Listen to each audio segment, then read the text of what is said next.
What is going on, guys? Welcome back to the channel, and today we are doing a boss walkthrough for Viper in the first Berserker Kazan. Now, this boss has been giving people quite a bit of problems, so I thought I would just take a little bit of time to go through this with you, hopefully give you guys some tips that you can utilize in your own game in order to get past this guy to continue on through this amazing video game. And so that's what the goal is today. Hopefully it helps you out.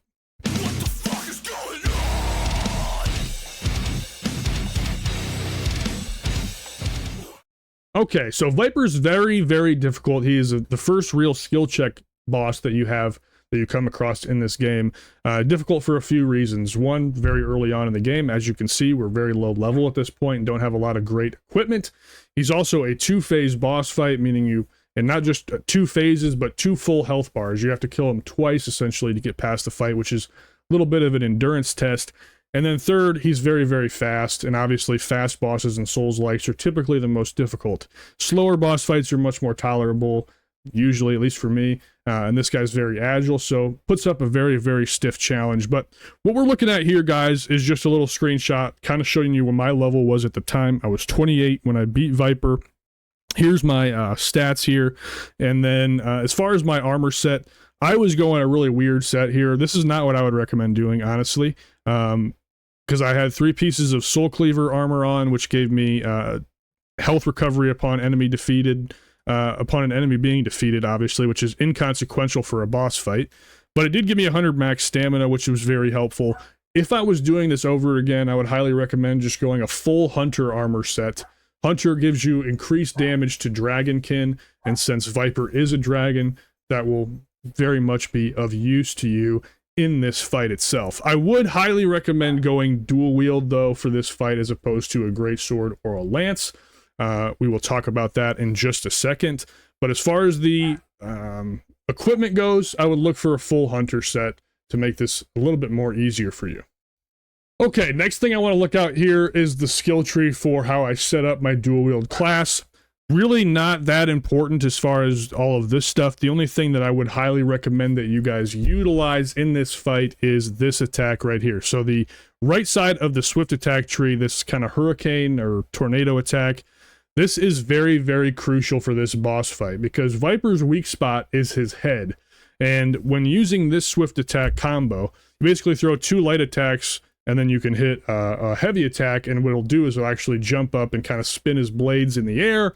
And when you do this, if you're, facing Viper head on, you're going to smash him in the head, which is going to, hopefully, if you do that enough times, you're going to actually stagger the boss to get some free hits in. So this specific combo is crucial to beating Viper in the most efficient way, in my opinion. The rest of the tree is kind of unrelated. You can set that up how you want to, but we need to just really prioritize this skill right here in order to have the most effectiveness against this guy. All right, guys, so now let's actually go into the fight itself since we've gone over all the rest of it. One thing I want to be just totally honest with you guys about is that you need to work on your parrying in this game. Parrying is so useful for posture damage against human enemies to lower their stamina, or against the beasts in the game to lower their posture. You're going to want to get those brutal attacks in to do a large chunk of damage. And not only that, it also refills your own stamina when you do a brutal attack, which allows you to do even stronger punishes on the boss after coming out of that attack. So really work on your parries in this game. It's going to pay off for you big time, not only for Viper, but throughout the entire rest of the game. I know it's difficult. I'm the type of player that when I play Dark Souls 3, I only dodge. I never block or parry or any of that. But you're going to want to learn the parry in this game to be really efficient. So Viper's going to come into the start of the fight with the same attack every single time, and you can use it by learning that specific attack. So he's going to swing his sword into kind of a swooping angle to the right, and we're going to try to catch that first attack with a parry. Let's see if we can do it. Perfectly done. That's exactly what you're looking for to start off the fight. You want to get as many of these parries in as you can, and as you can just clearly see, we can back it up just a second here. Watch this purple bar. This is Viper's posture bar, and that one parry, one attack and one parry already took him down to here, which is very nice. So that's why we want to focus on our parries. But after this, he's going to come down with a second attack, which we were not able to parry. But we're going to go ahead and punish right after that. And this is going to be a prime example of why we took that tornado ability. You're going to see it in full display on this attack string. So if you saw there, that is exactly what we're trying to do pretty much through the entirety of phase 1, is get as many of those whirlwind slashes on his head as we possibly can. And as you can see, that yellow indicates his weak point, and we are just beating the ever-loving Christ out of it with this attack. So very crucial to take that attack against this boss. But let's continue on here and see if anything comes up that would be of use to you guys.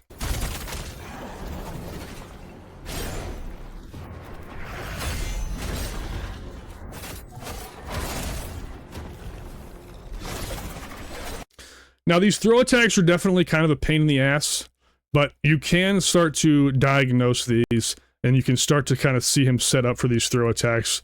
It just takes time with the boss. Inevitably, no matter what I tell you, it's not going to be an instant cure to beating the boss, but anytime he really gets distance on you, I would just always be anticipating a throw attack, and in this case, definitely dodge. If you try to parry this, since the thing is spinning, you might be able to parry it once, but it's still going to make contact with you. So anytime he throws his spear, be prepared to dodge. Another thing to note about the boomerang throw that he does there, you want to make sure you dodge to the right or to the left, whatever side, you know, you're favoring against the boss, because that does come back, obviously, and it will hit you on the return as well.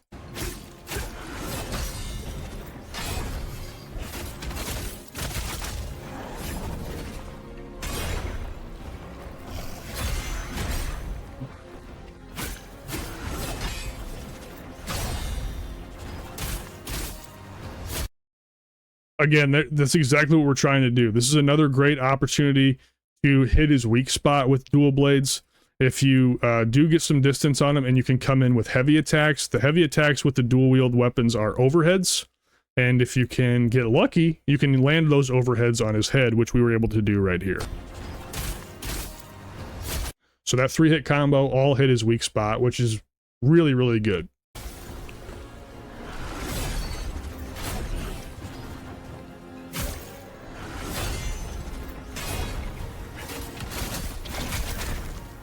Okay, so as you can tell, we just got the stagger, and this is what happens when you hit an enemy's weak spot enough times. It took a few whirlwind slashes to actually get this to happen, but this is why we take that ability, like we said before. We want to prioritize his head in order to get this to happen, but when it does happen, it puts us in a fantastic spot to be able to punish, because we get him staggered.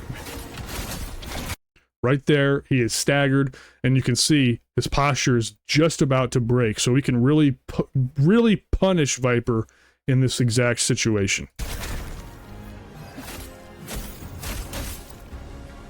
Now, obviously, I didn't have any stamina to do a lot of damage there, which kind of stinks, but we did a little bit of damage, and you can see posture now is a critical mass for this guy, so we're just going to try to squeeze an attack in here to get him staggered for that brutal attack. In this case, a parry worked out just fine. So we're going to go ahead and throw our attacks in and make sure we execute on our brutal.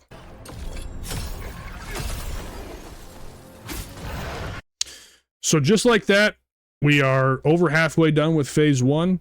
He is going to scream, obviously, which is going to refill his stamina bar back up. So we just got to make sure that we maintain patience throughout the rest of this and try to just repeat exactly what we did in the first time. Try to land as many parries as we can, get our whirlwind slash attack in as often as possible, and just try to be as safe as we can, because we want to save as much of our nether realm energy as we can for phase 2.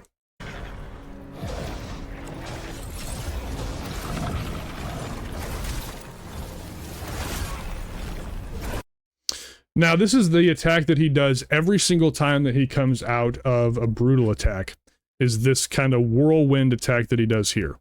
I would highly recommend just running away. Whenever he screams like that, just bolt for the hills, because he's going to do that spin attack. I'm sure you can parry this. I don't think it's worth it, though. I think it's more safe to just get distance away from Viper at this point. And then what I did is I just threw spears at his head and got some extra damage in, and those spears actually did a significant amount of damage. This was actually a really good move, and one I would recommend you guys do as well. If he ever screams, get the hell out of there.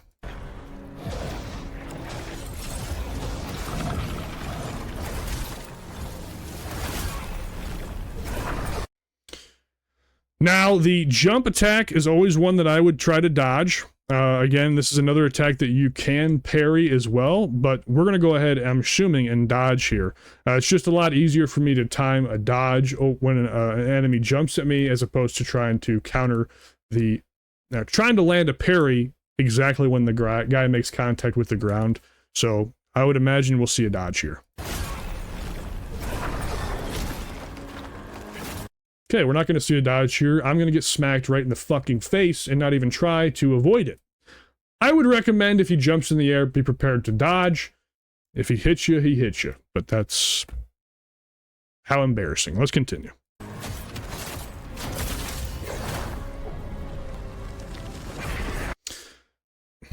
Now, this grab attack is very, very, very hard to predict. This is one of Viper's most difficult abilities in Phase 1. Is this grab attack. I'm kind of moving back a little too far here. The only really tell that he has is he does load up. And if he ever loads up like that right there, if you ever see this stance, be prepared to dodge because he's going to throw his grab attack. I didn't really learn this, I don't think, throughout the fight properly. This thing hit me all the time, but when you're actually engaged with him, this is a difficult thing to do, but this is the stance that he's going to take before throwing that grab attack every time. Just be prepared to dodge if he does this.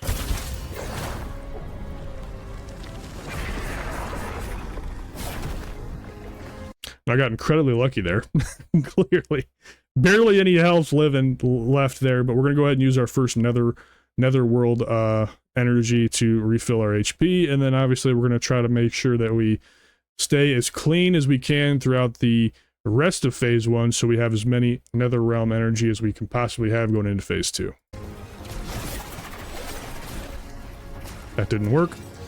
I ended up having to use 2, which is absolutely atrocious, but it's okay. Same rules still apply here. Now, this is another attack that I run away from every single time. Every time he slams his spear into the ground, he's going to do a long combo string. You can stand in front of this and try to parry every single attack that he throws at you here, which would do a lot of posture damage against Viper. In my opinion, it's just easier to get away from the boss at this time because these are pretty hard to make perfect parries on. So my suggestion is to just make distance during this and reset for an attack that you can actually successfully punish.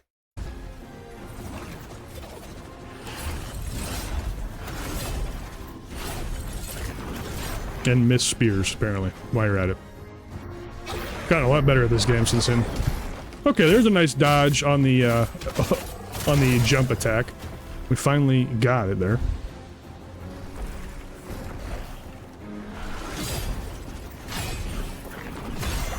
Nice. So, a lot of enemies in this game, including Viper, they do have these 3-string attack combos, and if you can perfect parry the last attack in the 3-hit combo by the enemy, you can do a little stagger, and that's what you just saw happen here. I missed that parry, he comes back down, and missed that parry, and then he's going to swing again, which we get the perfect parry on, and you'll see him get a little bit of stagger. Right there. Boom. A lot of bosses in the game have this mechanic, so another reason why perfect parrying is very important in this game.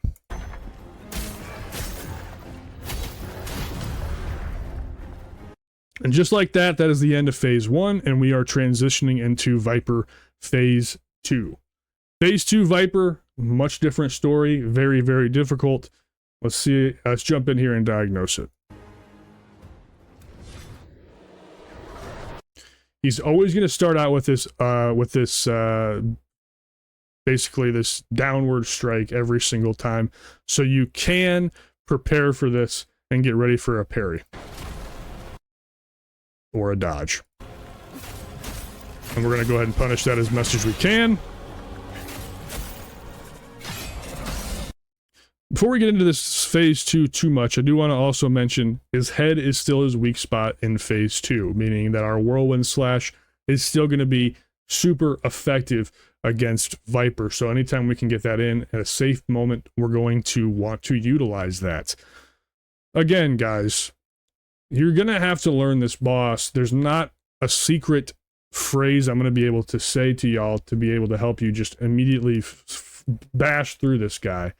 If you've played a lot of Souls-like, maybe if you haven't played a lot of Souls-likes and this is your first one, a lot of the fun of these games comes from just learning the enemy's abilities and their movesets.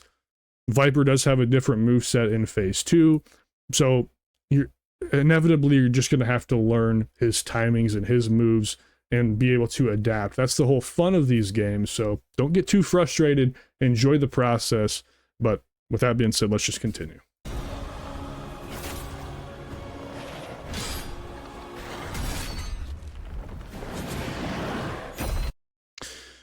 Now, this is a counterattack. Counterattacks are definitely pretty difficult to execute in First Berserker Kazan.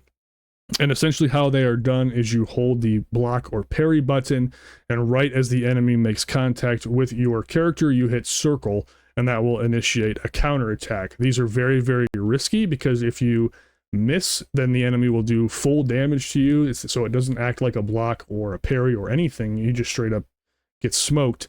But as you progress through the boss and learn the timings, this is the type of stuff that you are able to do once you really get a feel for the enemy. Now let's just talk about this combo string, because this is a combo string that you will see Viper throw very frequently, and it always starts out with his big right hand here. He's going to throw the hand forward, he's going to backhand, and then he's going to go straight into that attack that you can then execute a counterattack on. So just really analyze his movement here. And then if you get this timing down, you should be able to land that counterattack pretty efficiently most of the time. So it makes it a pretty safe counterattack, still risky nonetheless, and if you're not comfortable with it, just dodge out of the way. Anytime that counterattack symbol comes up, you can't block it or parry it. You have to counter or you have to dodge. So no shame in getting the hell out of the way of it if you don't want to take the risk of landing the counterattack.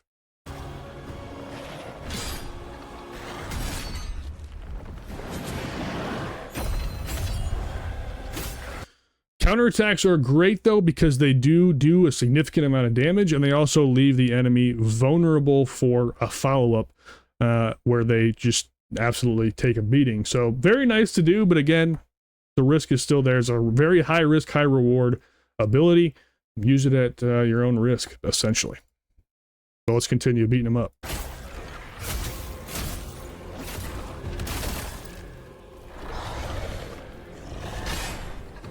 Again, forehand, backhand. It's a constant thing that he does. Trying to get as many parries in as we can, as usual. This boulder attack here that he just did is another attack that he likes to use in Phase 2 quite frequently. This boulder is very hard to dodge, actually. You can probably parry it. It might be easier to try to just parry or block this attack, but I just tried to make a habit out of learning how to dodge it, so that's what I did here. But this is an attack that he uses frequently, and if you don't time the dodge picture perfect, he will hit you with it. So just be prepared for this attack, and it usually happens the first time that you make a significant amount of distance from Viper during Phase 2.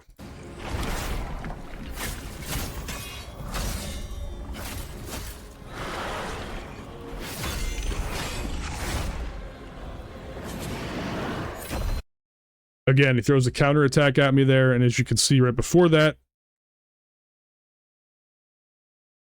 he did his standard combo.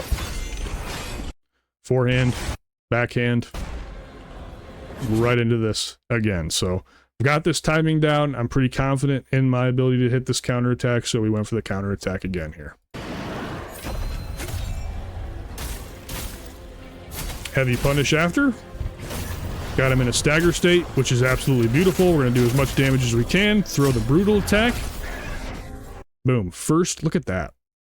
Look at that. Before he even starts to do his bullshit, which we're about to see very soon, we've already got him below half health just by being really patient and dealing with what he's throwing at me. So again, work on those parries. Use those counters if you're feeling ballsy, and you should be able to get through this guy no problem. Okay, we're about to go into Phase 2 of Phase 2, and this is where Viper gets a little bit difficult. You're going to start to see a lot of things change here, but let's just let that happen, and then we'll discuss it.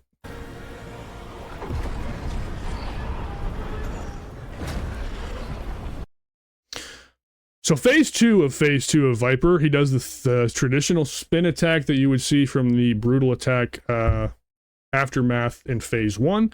However, in phase 2, he brings this massive darkness into the Ballast Arena, to which you cannot see Viper at all. Now, every time lightning flashes during this phase, Viper is going to charge at you with an attack of his own. These can be parried and blocked, so I would try to go for parries against these lunges. I would not try to dodge. The reason I would not try to dodge these attacks in specific is Viper is a very large boss, and you may dodge out of the way of his weapons, but you're probably still going to get hit by his body as it passes through. So prioritize trying to make parries or blocks during this. That's going to really save you a lot. And it's I just find it more risky to try to dodge these attacks, but let's see how this progresses.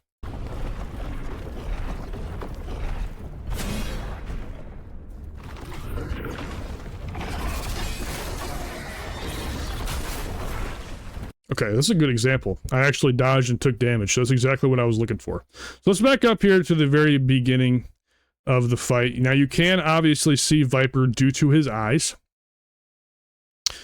So let's continue to back up here as he approaches me right out of the fog. Okay. So he's coming at us here. We know he's going to throw an attack, so we're going to prepare ourselves for a parry. And we're going to miss. And then he's going to go ahead and retreat back. Now, right after this, you're going to notice the lightning. Right there.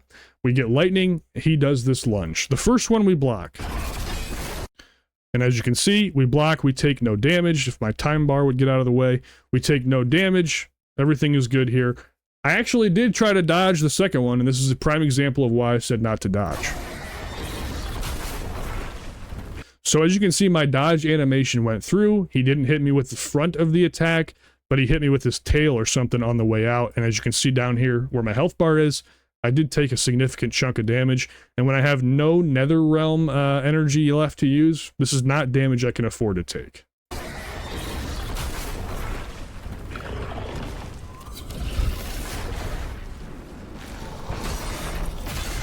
Now that is the attack that we're looking for. He did 3 lunges at me. So this is he did 3 lunges at me here, so this is right after we took the dash damage. Go back to that. This is really hard to do. I apologize for the shoddy filmography here. So this is right after we dodged and missed. So I adjusted and I got prepared to block as he did his 3rd attack. And he just completely whiffed. I don't exactly know how that happened, but I will not complain. And directly after this is the attack that we are looking to parry from Viper in this kind of darkness mode. So instead of lunging, he's going to sprint at you to throw this uppercut, and then he's going to throw his hand back down into the ground quickly after this uppercut, and that'll give us a little bit of time to actually punish Viper to do some damage of our own.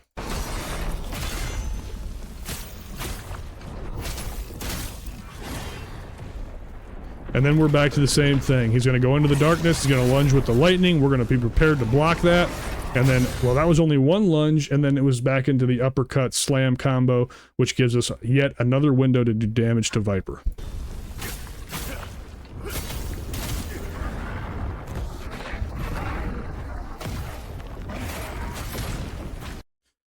Now, same rules apply here for phase 2 as phase 1. Anytime an enemy jumps or a boss jumps at you in the air, I find it easier to dodge.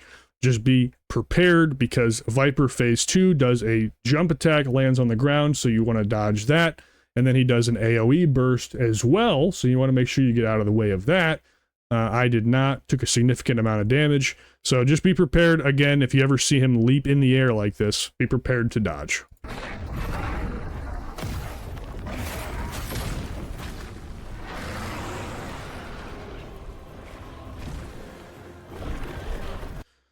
Now, as you can see here, the darkness has lifted, which is a wonderful feeling. You're not playing in the dark anymore. You have a pretty normal lighting environment, so you're just going to want to fight Viper like you would in the dark mode, but you're able to actually see him now, which makes the fight a little bit more tolerable. And he's sprinting at me here. What's going on through my head right now is that he's going to do the uppercut slam combo, and I'm going to be able to punish off of it. Let's see if that actually happens.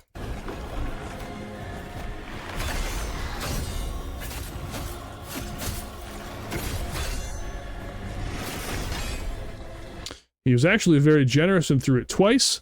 I am backing up here. I'm not confident in my stamina right now, and I know that we are very close to beating the boss. And one thing you will learn from playing a lot of Souls-likes is you want to make sure that you take your time, because if you get too greedy, these games will punish you. So I'm taking a step back to kind of just reset, analyze the situation, so we can come back in a more confident state.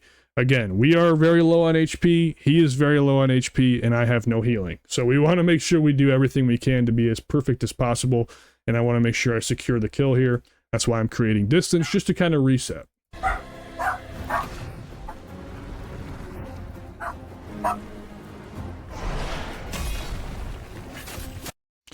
So he goes with a slam, we're going to punish.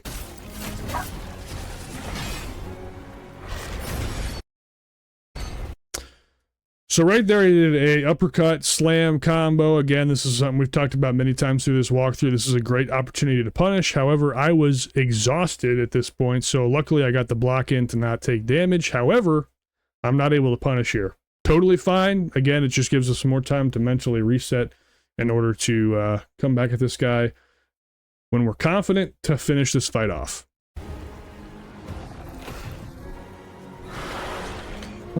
Now, this attack is incredibly scary, and this is an attack that I usually just run away from. Again, this is one of those attacks that's just quick, not easy to get perfect parries on, and it's a very long combo string, which tends to wear out your stamina. So, if he ever screams in this specific instance, best to just get distance on him. And then the main thing to notice, if you make distance during this specific attack, is he always does a lunge forward attack at the end of the combo. I would just be prepared to block or parry the lunge attack, so that way you can follow up with a good punish at the end. This is going to be the punish that we use to end this fight.